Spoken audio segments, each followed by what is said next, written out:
Justice Darryl Rangiah began explaining his decision this morning by assessing some key questions that led him on his way to ruling in favour of Antoinette Lattouf in this matter. The first question was whether her employment during that 5-week stint as a Radio Sydney presenter in 2023 was legally terminated when she was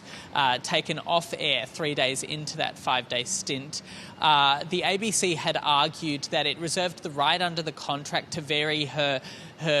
work and to vary her hours down to nil, and that it had done so out of belief that she had breached a direction not to post anything regarding the Israel-Gaza war on social media. But Justice Darryl Rangiah said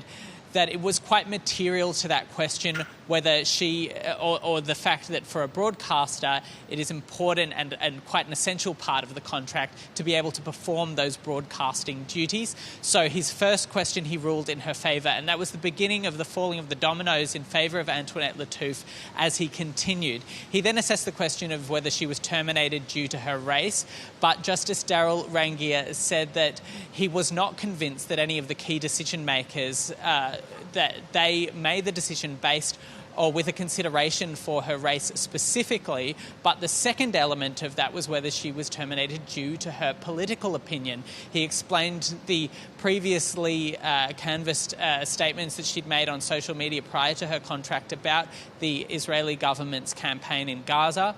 And he found that Chris Oliver-Taylor, the chief content officer at the time, was the key decision maker, and that he did have consideration from that and for the complaints that were made about Antoinette Lattouf at the time. He also said that Chris Oliver-Taylor had pressure from above him from the then ABC managing director David Anderson and other senior executives who were fielding some of those complaints. Now, the ABC had argued that they made that decision due to her breaching what they believed was a direction not to post anything during her contract. But Justice Darryl Rangiah found that